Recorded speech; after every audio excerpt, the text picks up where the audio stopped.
Bonjour à toutes et à tous. Comme Nicolas, je suis très heureux de vous accueillir pour ce second webinaire de notre cycle consacré à l'accord transition démographique du 8 décembre dernier. Un accord qui nous engage à agir pour les salariés seniors, salariés parents et salariés aidants dans l'ESS. Alors vous êtes aujourd'hui nombreux à vous être inscrits en tant que dirigeants, ce qui montre à quel point ces nécessaires accompagnements sont au cœur de nos préoccupations. Je me présente, Patrick Julien, responsable du pôle Relations sociales de l'UDES. L'équipe du pôle Relations sociales qui m'accompagne cet après-midi a eu le plaisir d'accompagner la délégation patronale de l'UDES dans la négociation et la signature de cet accord paritaire dit transition démographique. Un texte que l'UDES considère à la fois innovant sur le plan social et équilibré dans ses engagements. Pour celles et ceux qui découvrent l'UDES, peut-être aujourd'hui, je rappelle que notre union est la seule organisation patronale représentative des employeurs de l'économie sociale et solidaire. Elle fédère 22 groupements et syndicats d'employeurs comptant 41 000 entreprises adhérentes et représentatives dans 15 branches professionnelles. L'objectif de ce webinaire est très concret. Vous présenter des leviers opérationnels pour mieux accompagner les salariés parents dans vos structures. Nous mettons notamment en lumière cet après-midi deux types de mesures clés issues de l'accord du 8 décembre dernier, que vous pourrez, nous l'espérons, vous approprier directement. L'adaptation de l'organisation et des conditions de travail aux besoins spécifiques des salariés parents, d'une part, la mobilisation des dispositions au bénéfice des salariés issus de vos accords prévoyance et complémentaires frais de santé, ainsi que des dispositifs des fonds sociaux de vos branches professionnelles. Quand il existe l'intervention du CSE dans la conception comme dans la mise en place de ces mesures ne pourra bien évidemment que renforcer l'efficacité de votre politique d'accompagnement de la parentalité et l'adéquation de vos mesures aux besoins propres à vos structures. Pour aller plus loin, après ce webinaire, nous vous inviterons également à découvrir, si vous ne l'avez pas déjà fait, le guide Agir pour les salariés parents dans l'ESS, qui fait l'objet de notre présentation. Conçu par l'UDES pour vous proposer des solutions concrètes tout au long du parcours de parentalité. Ce webinaire s'inscrit pleinement dans la dynamique de l'appel des employeurs engagés de l'UDES, qui vise à accompagner les structures de l'ESS face aux grandes mutations sociales. Notre échange se déroulera en 4 temps. Un rappel des constats et des enjeux liés à l'accompagnement de la parentalité dans l'ESS, les mesures d'accompagnement de la parentalité en entreprise avant l'arrivée de l'enfant, ces mêmes mesures pendant le congé parental et à son issue, et enfin, les mesures au quotidien après le retour du salarié parent en entreprise. Il se peut que vous ayez été déjà dans la mise en place de mesures sur ce sujet dans vos entreprises. Or, si agir sur le sujet est important, il est tout également important et nécessaire de communiquer sur ce que vous faites, via un livret d'accueil, par exemple, si vous en avez, des informations présentes sur le site internet de votre entreprise, si vous en disposez. Nous sommes là dans des enjeux d'attractivité, de fidélisation, et communiquer est aussi essentiel que faire. Nous vous invitons à participer activement via le fil de discussion de notre webinaire. Vos questions et retours nourriront les échanges et nous ferons le maximum pour y répondre en direct à différentes pauses que nous allons faire dans nos interventions respectives. Alors, un constat pour commencer. Le point de tension maximale, ce n'est pas une question d'âge. c'est une situation avoir ou attendre de jeunes enfants pour vos salariés. Et cette situation se concentre très largement entre 30 et 40 ans, c'est-à-dire précisément au moment même où les parcours professionnels de vos salariés s'accélèrent. Et dans l'ESS, près d'un salarié sur 4 se situe justement dans cette tranche d'âge. 68% des salariés sont des femmes également. Or, selon la présidente de la délégation aux droits des femmes, la parentalité serait le principal facteur explicatif des inégalités de revenus et de carrière entre les femmes et les hommes. Ce facteur est d'autant plus exacerbé en situation de monoparentalité, étant à noter que 80% des parents solos sont des femmes. La situation de monoparentalité s'accompagne souvent de nombreux obstacles à l'insertion professionnelle, qu'elle vient renforcer, tels que la précarité financière, la dégradation de la santé physique et mentale, ou encore les difficultés à concilier vie professionnelle et vie personnelle. Ce sont de nombreux sujets que l'UDES traite au quotidien, notamment au sein du Haut Conseil à l'égalité où nous siégeons. Ces chiffres nous montrent que la question est loin d'être marginale. Dans un secteur où les métiers reposent sur une forte intensité relationnelle et où les collectifs de travail sont souvent sous tension, les enjeux sont majeurs. En parallèle, quand on interroge les salariés de l'ESS sur leurs attentes, leurs priorités sont très claires. La qualité de vie au travail arrive en tête devant la question de rémunération, puis l'autonomie et les perspectives d'évolution. C'est tout un enjeu de transformation des organisations du travail.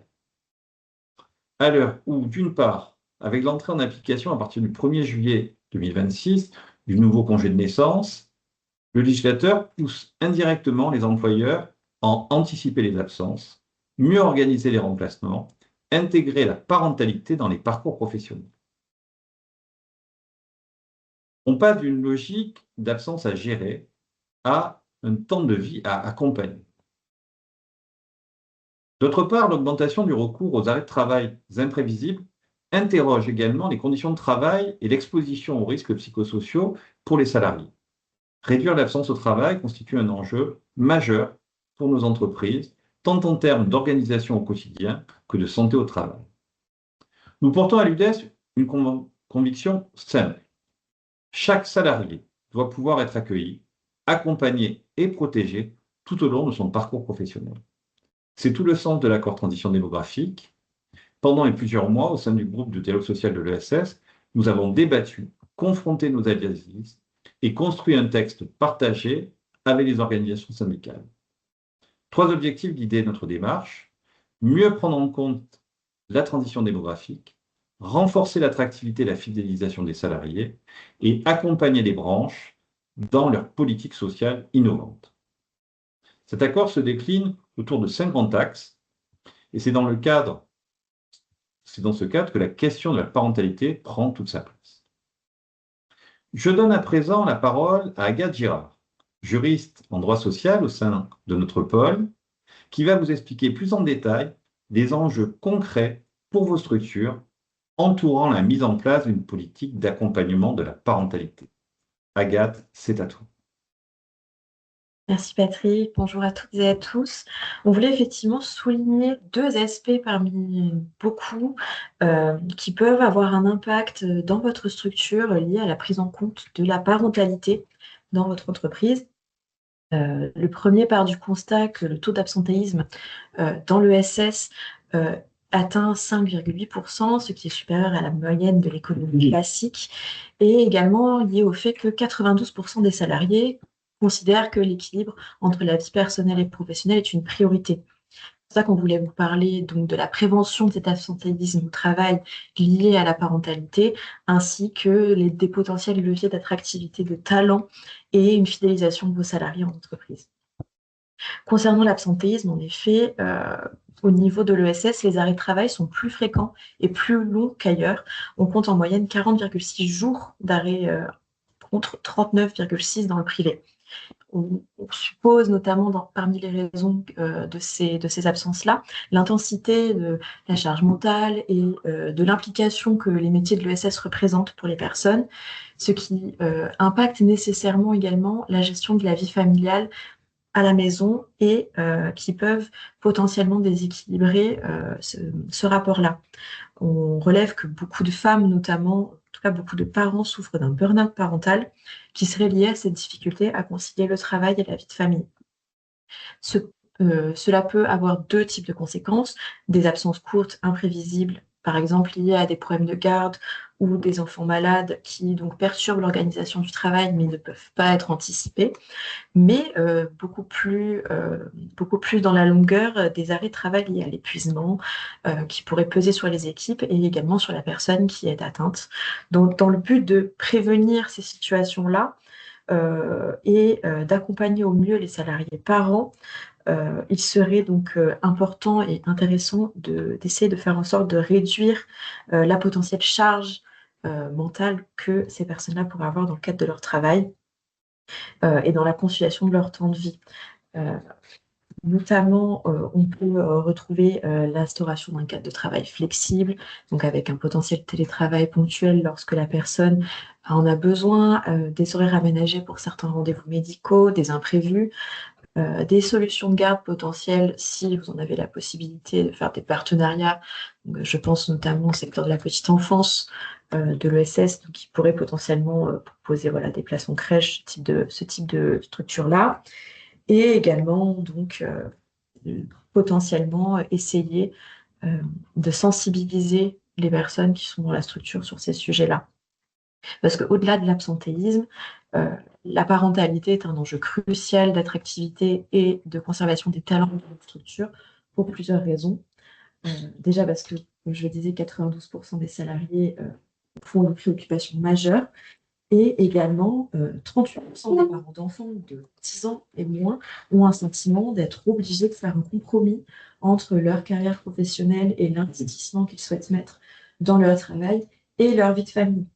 C'est particulièrement vrai pour les femmes, qui sont souvent le public le plus contraint de mettre de côté une partie de sa carrière professionnelle pour pouvoir s'occuper des enfants. Et elles déclarent notamment 2 fois plus que les hommes que la parentalité a un impact sur leur vie professionnelle.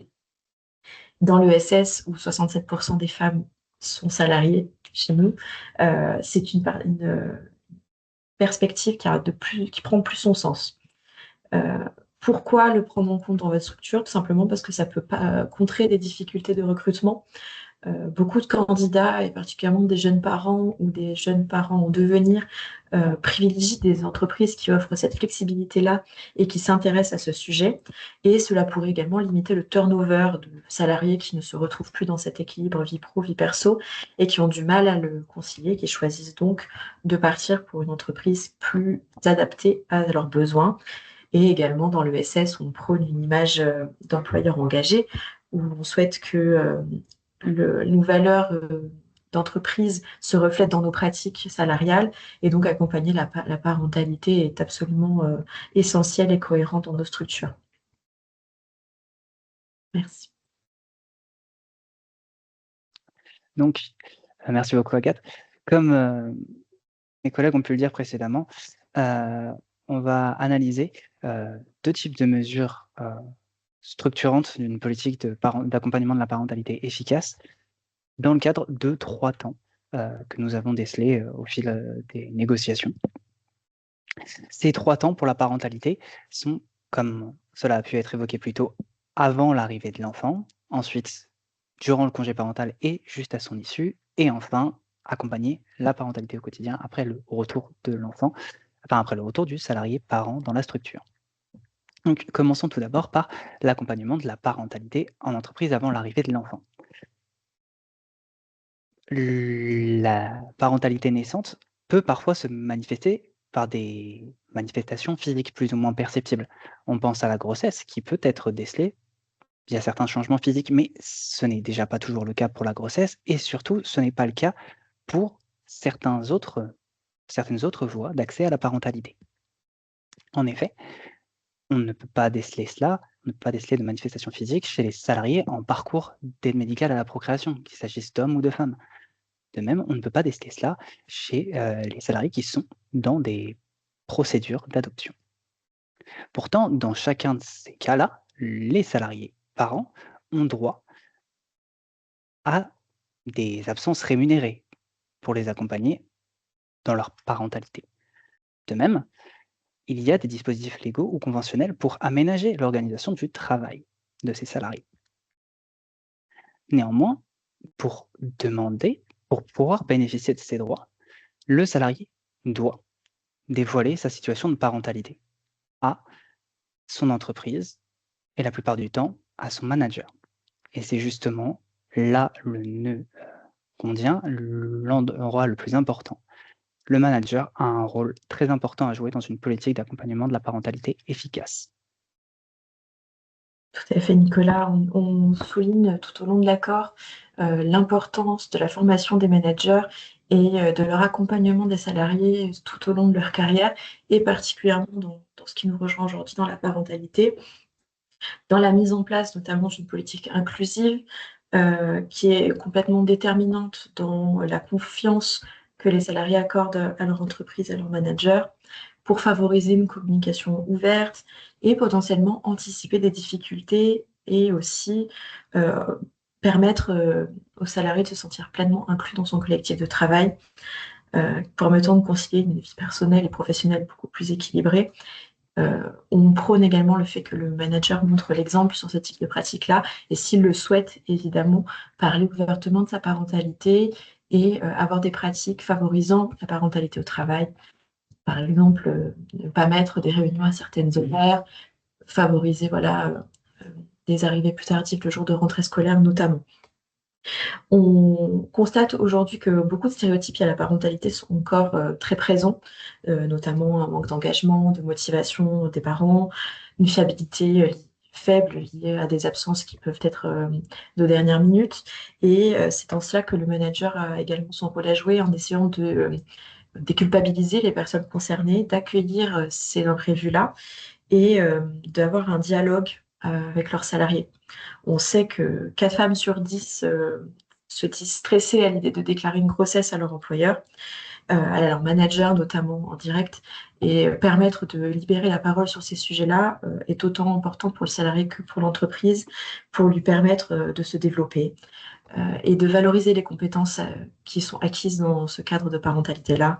Une meilleure gestion des priorités, de l'autonomie, une adaptabilité et une organisation. Et toutes ces compétences-là doivent être favorisées. Et ça permettrait notamment d'avoir la posture du manager normalisant ces comportements-là, reconnaissant les contraintes liées à la parentalité, donc rendez-vous médicaux, en encourageant les salariés à en parler sans stigmatisation.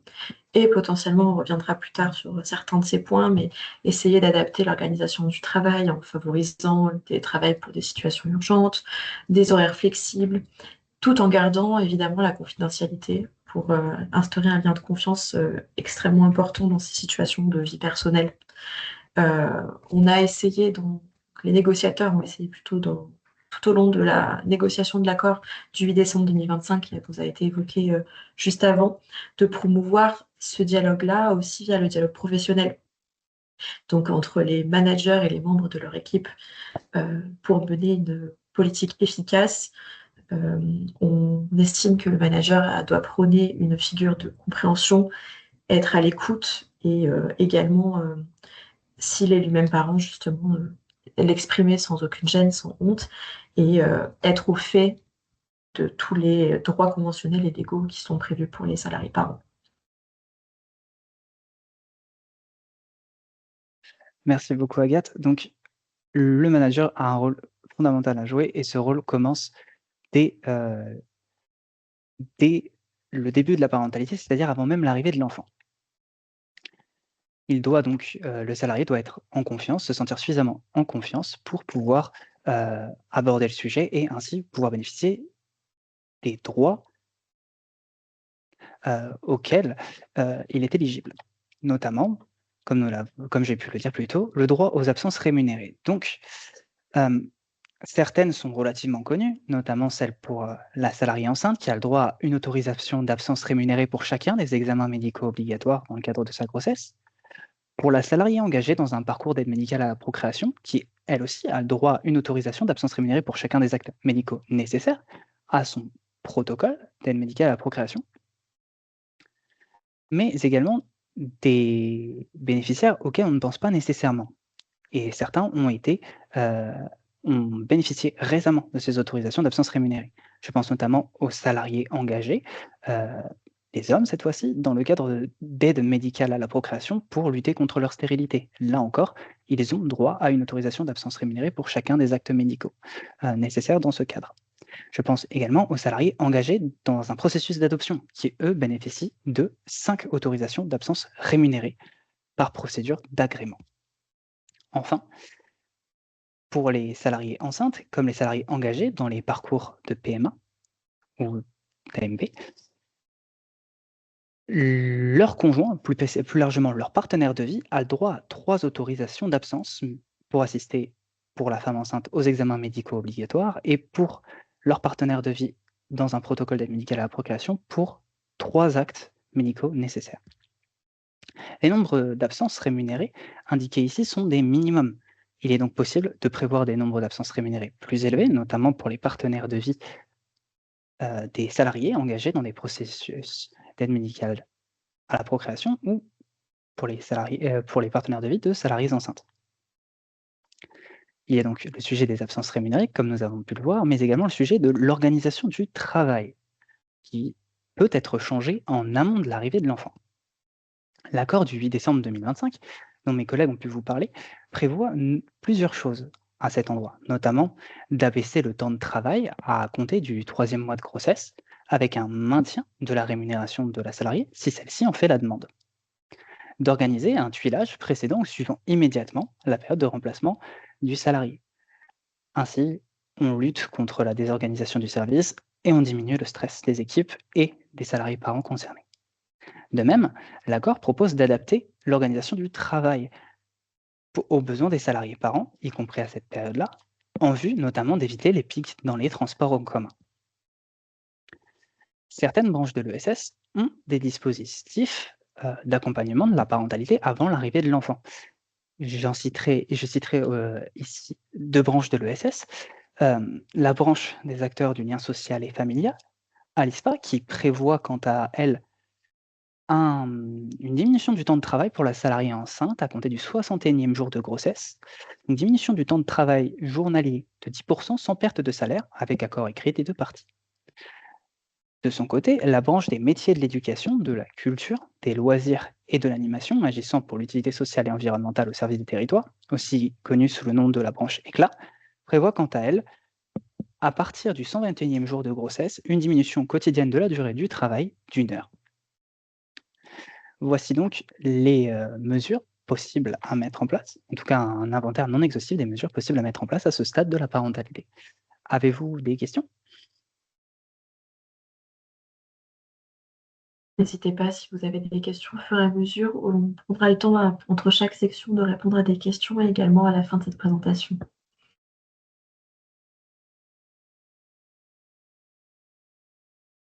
Écoutez, si vous n'avez rien pour le moment, je propose à Nicolas de continuer, on prendra les questions au fur et à mesure. Ah, attendez, on a une question. Est-ce qu'il serait possible d'avoir les articles de loi? Pour les articles de loi, oui. Donc, je pense notamment aux articles de loi sur les absences rémunérées. Oui, bien sûr. Je peux en tout cas faire en sorte de les communiquer. Les articles sont repris dans le guide, Nicolas, peut-être C'est ça, les articles figurent dans le guide, donc, et vous aurez notamment un QR code pour accéder gratuitement au guide. Donc, les informations sont accessibles directement via le guide, voilà, sur le sujet.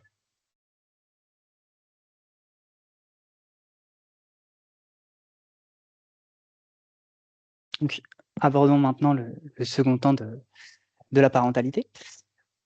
Au moment de l'arrivée imminente de l'enfant ou juste après celle-ci, le salarié parent bénéficiera d'un congé parental, dont la durée varie, bien évidemment, de plusieurs jours à plusieurs mois. Je pense au congé de maternité, au congé d'adoption, au congé de paternité et d'accueil de l'enfant. Se posera donc la question de cette période pendant le congé parental, mais également la question du retour direct du salarié. Parent, en effet, il bénéficie de dispositions légales et conventionnelles qui encadrent son retour de congé. Nous profiterons également de cette partie dédiée à l'accompagnement de la parentalité en entreprise durant le congé parental pour parler du récent et bien mal nommé congé supplémentaire de naissance qui entrera en vigueur au 1er juillet 2026.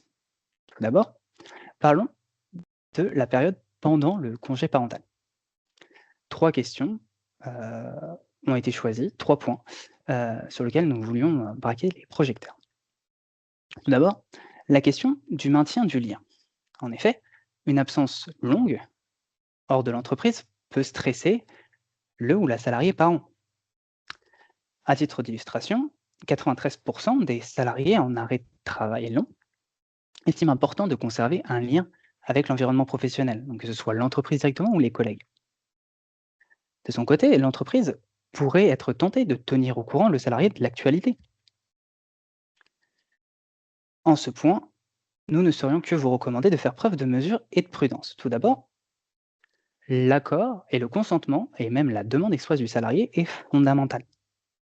Il est donc essentiel de savoir si le salarié souhaite maintenir ce lien et qu'il donne un consentement préalable à ce que le lien soit maintenu. Tous les salariés ne le souhaitent pas et c'est un choix qui leur est propre.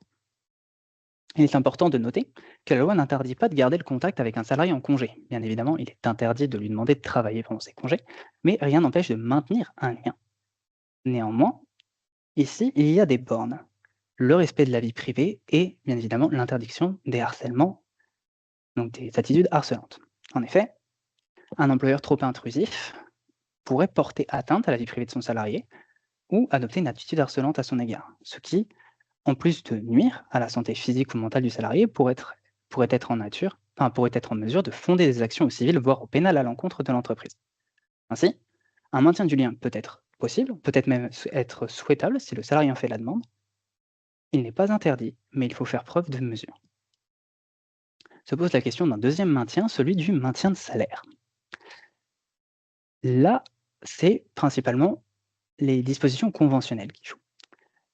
L'accord du 8 décembre 2025 invite les branches et les structures de l'ESS à étudier l'évolution de leur régime de prévoyance afin de prévoir un maintien de salaire pendant le congé de maternité, le congé de paternité, ainsi que le congé d'adoption.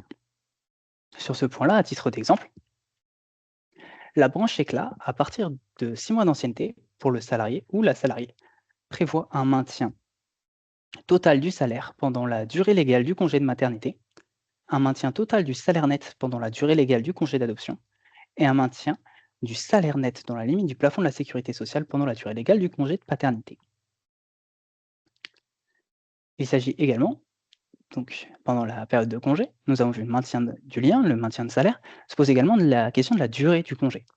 En ce point-là, l'accord du 8 décembre invite les branches et les structures de l'ESS à proposer des jours supplémentaires de congés liés à la parentalité, en particulier pour le congé du second parent, qui est beaucoup plus court que le congé de maternité.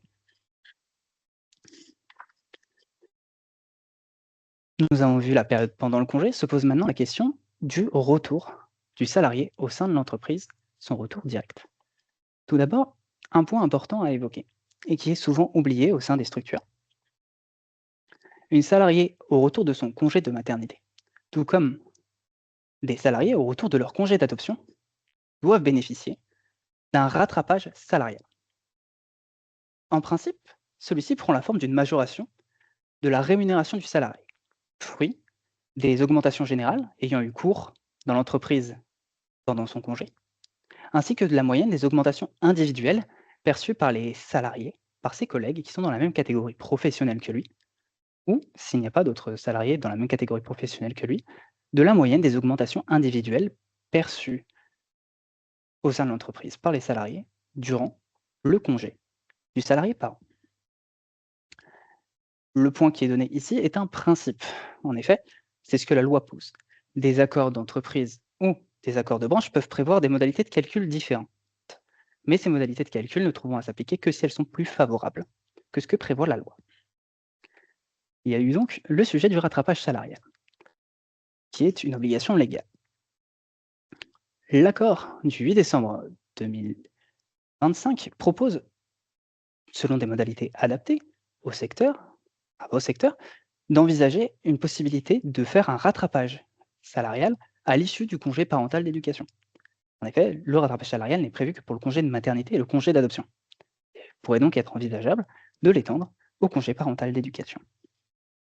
Outre le sujet du rattrapage salarial, le retour du salarié parent dans l'entreprise pourrait donner lieu à une priorité pour ce dernier dans l'accès à la formation professionnelle. En tout cas, c'est l'une des mesures envisagées par l'accord du 8 décembre 2025, au même titre que la mise en place d'un parcours dédié à la reprise d'activité.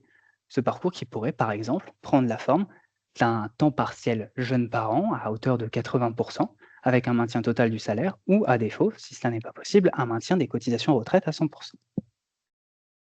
Enfin, un point aussi important qui là aussi relève de la loi, à l'issue de certains congés parentaux, le congé de maternité, le congé parental d'éducation, le congé d'adoption ou encore le congé supplémentaire de naissance, les salariés parents doivent se voir proposer par l'entreprise un entretien de parcours professionnel à leur retour. Justement, je viens d'évoquer le cas du congé supplémentaire de naissance. Je vous propose donc de le détailler un peu plus. Le congé supplémentaire de naissance, comme j'ai pu le dire plus tôt, est relativement mal nommé. En effet, il a vocation à bénéficier aux salariés qui ont bénéficié d'un congé de maternité, aux salariés qui ont bénéficié d'un congé d'adoption ou aux salariés qui ont bénéficié d'un congé de paternité. Ce congé a vocation à leur accorder 1 à 2 mois supplémentaires de congé indemnisés par la sécurité sociale. Ce dernier entrera en vigueur à compter du 1er juillet 2026 et a vocation à bénéficier aux salariés parents dont l'enfant est né avant le 1er janvier 2026, enfin, est né après ou à compter du 1er janvier 2026, ou est né avant mais aurait dû arriver à compter du 1er janvier 2026. Pour bénéficier de cette demande de congé, le salarié doit avoir épuisé ses droits à congé de maternité, à congé de paternité ou à congé d'adoption. L'employeur n'est pas en mesure de refuser ce congé. En revanche, le salarié doit respecter un délai de prévenance qui est fixé pour le moment, en attente de précision par décret, entre 15 jours et 1 mois. Durant ce congé, le salarié est indemnisé par la sécurité sociale et le calcul du salaire de référence servant de base à cette indemnité est le même que celui du congé de maternité et celui du congé de paternité. Ainsi, lors du 1er mois, le salarié sera indemnisé à hauteur de 0,7 fois son salaire de référence. Lors du second mois, il sera indemnisé à hauteur de 0,6 fois son salaire de référence. Il est à noter que ce congé peut être fractionnable en 2 périodes d'1 mois et que le salarié peut, s'il le souhaite, ne prendre qu'un seul mois. L'UDES a eu l'occasion de se positionner sur ce congé qu'elle accueille très favorablement à plusieurs titres. Tout d'abord, de par sa durée d'1 ou 2 mois, il permettra aux jeunes parents qui le souhaitent d'être davantage présents lors des premiers mois suivant l'arrivée de l'enfant, que ce soit un enfant adopté ou un enfant né. De plus, ce congé supplémentaire constitue une opportunité pour le second parent de s'investir davantage dans l'éducation de ses enfants. En effet, comme cela a pu être rappelé dans le cadre de l'accord du 8 décembre 2025, la parentalité est l'affaire des parents dans leur ensemble, et pas seulement de l'un des deux. Enfin, ce congé étant pris en charge par la sécurité sociale, les moyens financiers contraints communs à la plupart des structures de l'ESS ne constitueront pas, sur ce point-là, un obstacle à la prise de congé par ses salariés. Nous avons donc vu le deuxième temps d'accompagnement de la parentalité. Est-ce que vous auriez des questions?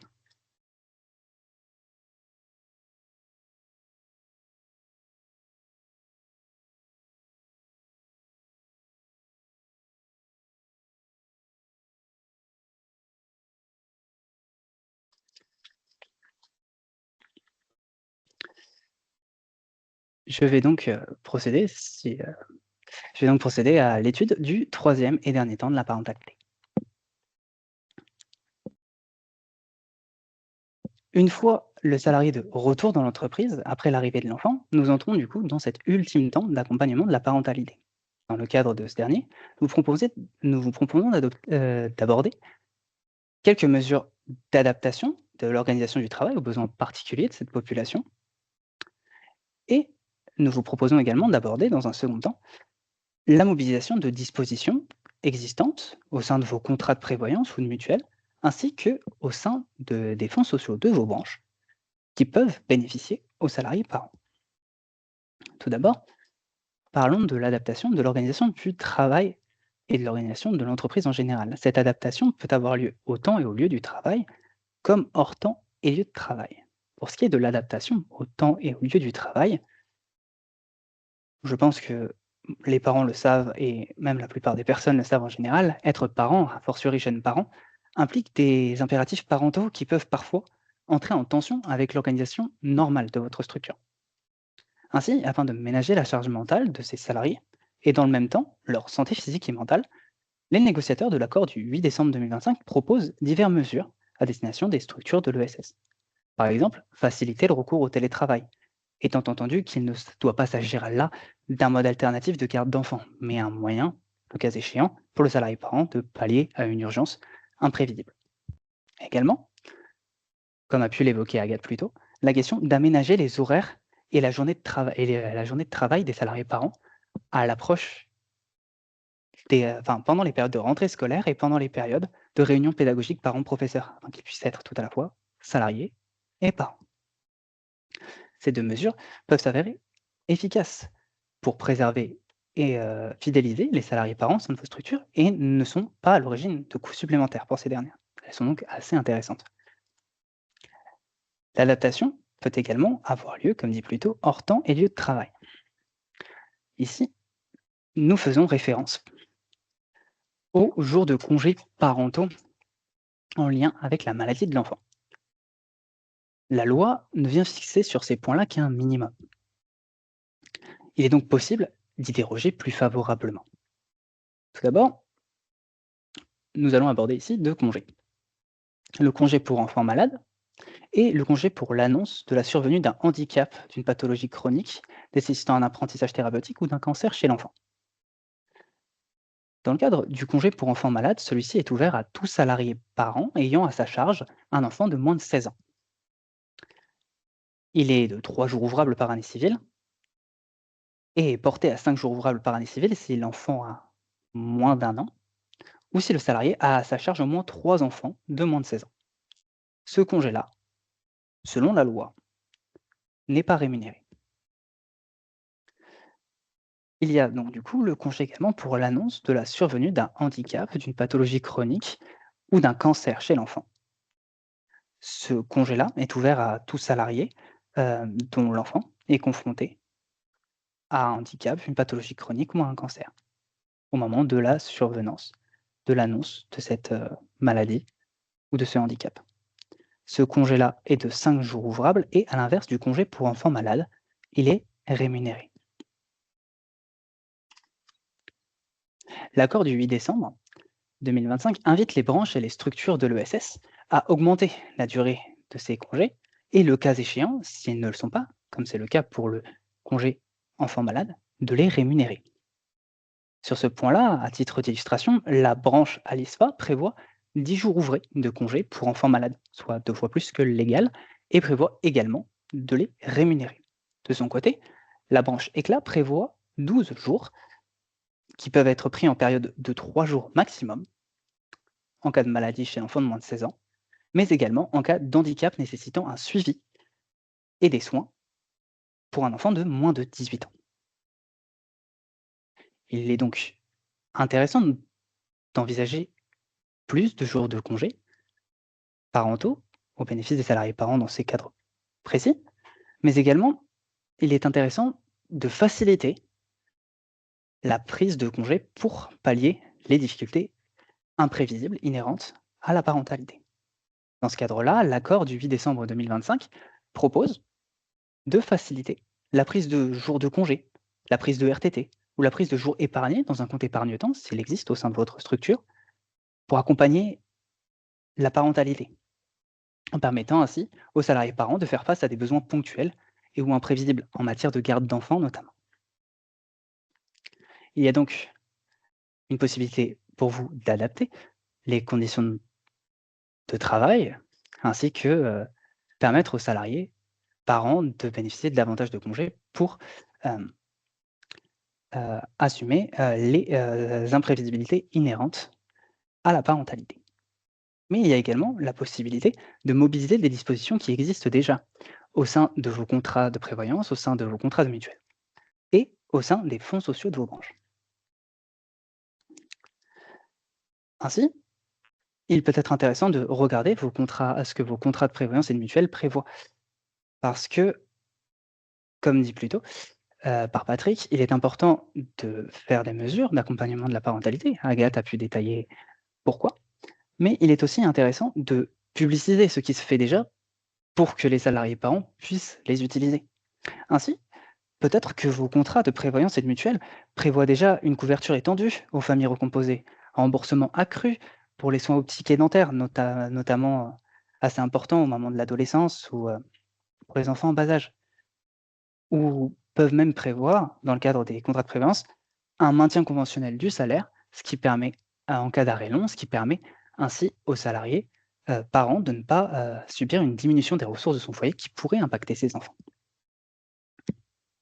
Il y a également la possibilité de mobiliser le fonds social de votre branche.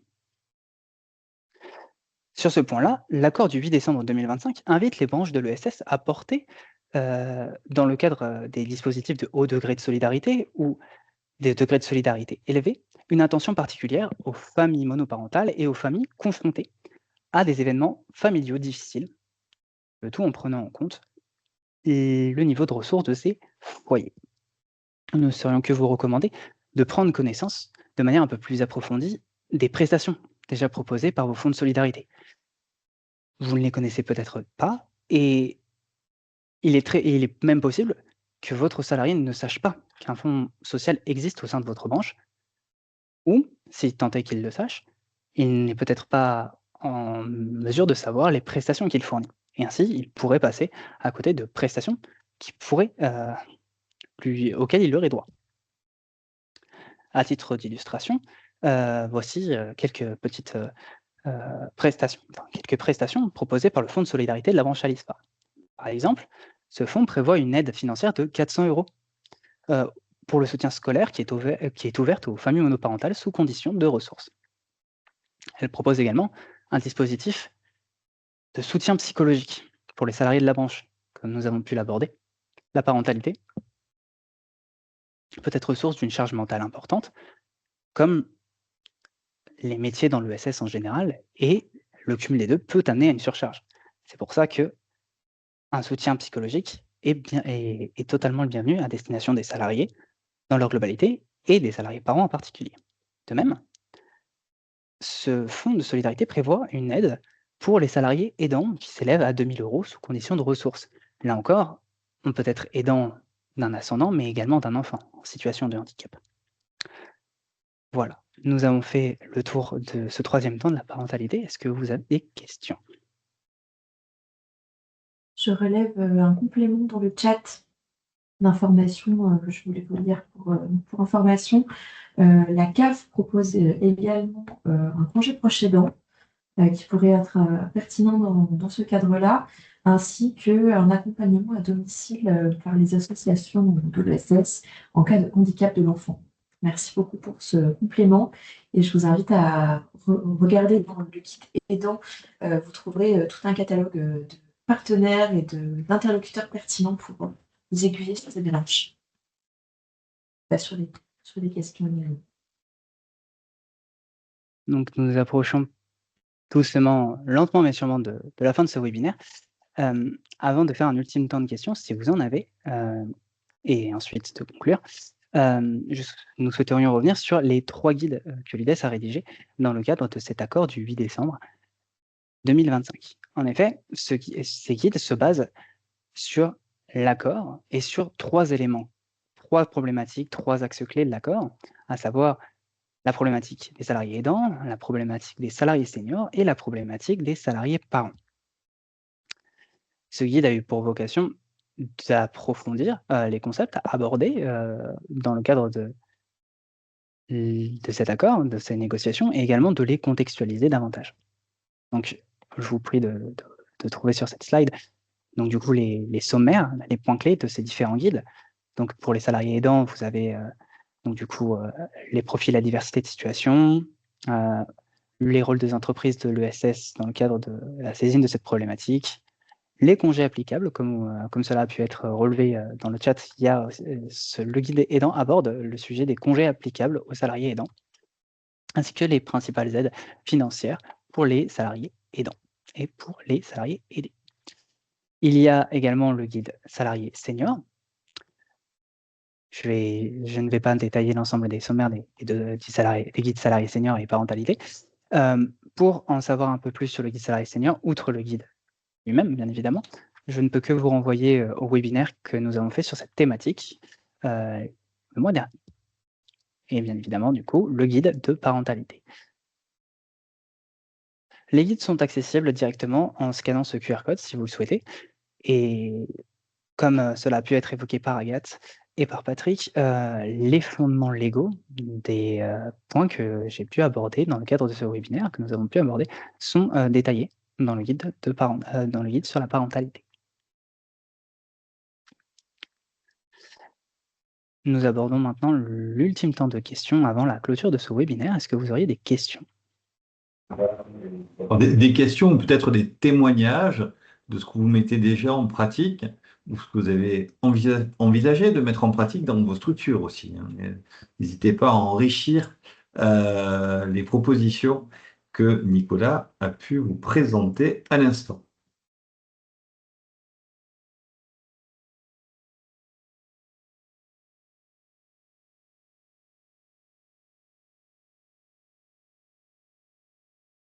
À propos des propositions que nous avons pu vous présenter, est-ce que vous pensez qu'elles sont exploitables? Est-ce que vous pensez, à chaud, hein, que c'est des choses qui pourraient éventuellement être initiées dans vos structures? Dis-nous un petit peu ce que vous retenez de réalisable peut-être dans vos différentes structures. N'hésitez pas.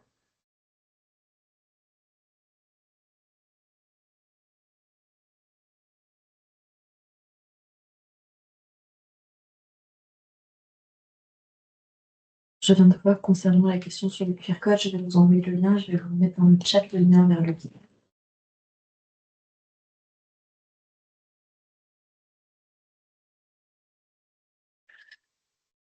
Et je vous propose donc un témoignage. Je vais le lire. Un témoignage donc de Marion. Merci beaucoup. Certaines organisations sont plutôt frileuses sur les congés menstruels ou le maintien de salaire fausse couche. Non pas que les employeurs ne voient pas d'intérêt, mais surtout de la crainte de mettre les salariés dans l'inconfort et de déclarer des choses très personnelles. En effet, comme cela a pu être évoqué tout au long du webinaire, la parentalité, c'est quelque chose de relativement, enfin, c'est quelque chose qui appartient à la vie privée du salarié. Et en effet, il y a cette question d'empiéter sur la vie privée du salarié, d'autant qu'il peut avoir peur d'en parler. C'est pour cela que l'un des points fondamentaux que nous avons voulu développer aujourd'hui, c'est que pour qu'il y ait une politique d'accompagnement de la parentalité qui soit efficace et pour que potentiellement ce genre de dispositions, comme le congé menstruel ou le maintien de salaire en cas de fausse couche, puissent être mis en place, ou des alternatives, il faut qu'il y ait au sein de votre structure un cadre qui soit installé, un cadre où on peut être salarié engagé et parent épanoui sans que ce soit antinomique, un cadre où un salarié ne se dira même pas: «J'ai peur de parler de ma parentalité, si je le souhaite, je peux le faire». Et en fait, c'est avant tout ce point-là qu'il faut avoir en tête et réussir à mettre en place parce que si ce climat-là n'existe pas, les mesures, que vous pourriez mettre en place et qui sont peut-être très pertinentes, qui sont peut-être très, utiles, aux salariés de vos structures, ne seront peut-être pas mobilisées tout simplement parce qu'ils auront peur de le faire. Donc voilà, et ce faisant, j'ai glissé un petit peu, vers la conclusion de ce webinaire. Est-ce que vous auriez encore d'autres témoignages?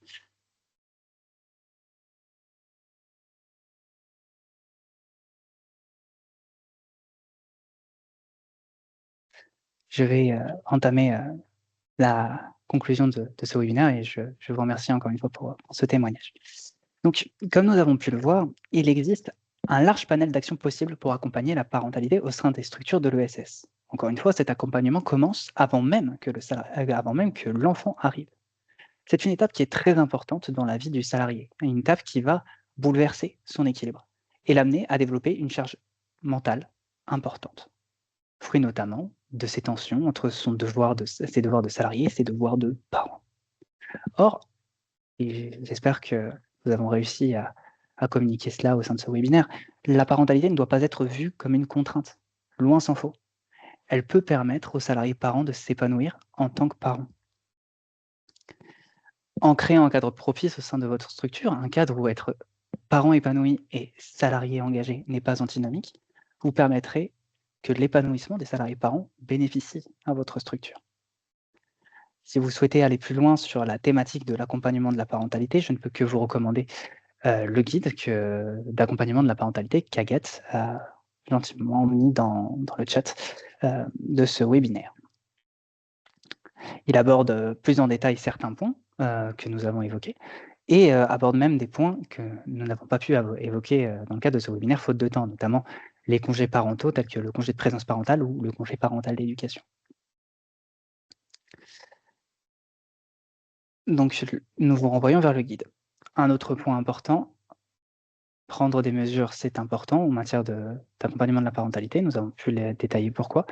Encore une fois, nous insistons sur ce point-là. Il est également important de publiciser ces dernières pour des raisons d'attractivité de vos structures, de conservation de vos salariés, mais aussi pour que les salariés mobilisent ces dispositions qui existent déjà. Enfin, cette publicisation peut se faire notamment dans le cadre d'un livret d'accueil remis aux salariés dès qu'il arrive dans votre structure. Enfin, pour toute question plus d'ordre organisationnel, nous ne saurions que vous recommander de vous adresser aux organisations patronales adhérentes de l'UDES œuvrant dans vos secteurs. Je vous remercie pour votre attention et je laisse désormais la parole à Patrick pour la clôture de ce webinaire. Un grand merci à toi, Nicolas, un grand merci à toi, Agathe, pour cette intervention donc, autour de l'accompagnement de la parentalité au travail, un enjeu majeur, vous avez compris, pour les entreprises et les branches de l'ESS. Alors, l'UDES est aujourd'hui engagé dans une transformation importante de son modèle d'adhésion, avec l'ambition de renforcer sa dynamique collective et de devenir pleinement la maison commune des employeurs engagés de l'ESS. Dans cette perspective, les entreprises peuvent désormais adhérer directement à l'UDES en complément de leurs liens et de leurs adhésions dans leurs organisations professionnelles de branche ou groupements professionnels membres de l'UDES. Donc, n'hésitez pas à nous rejoindre, adhérer sur notre site udes.fr. Cela vous permettra donc de pouvoir suivre encore mieux les différents événements que nous vous proposons tout au long de l'année. Alors, vous recevrez dès lundi le replay de notre intervention, ainsi que le support de ce webinaire et le lien vers le guide, à nouveau, qui vous a été présenté, afin de continuer à améliorer nos formats et de répondre au mieux à vos attentes. Nous serions très reconnaissants de bien vouloir consacrer quelques instants donc, au court questionnaire d'évaluation qui sera joint à cet envoi lundi. Nous espérons vous retrouver très prochainement lors de nos prochains temps d'échange. Le prochain webinaire portera sur l'accompagnement des salariés aidants. Je vous souhaite une excellente fin de journée à toutes et à tous. Et je vous dis encore à très bientôt.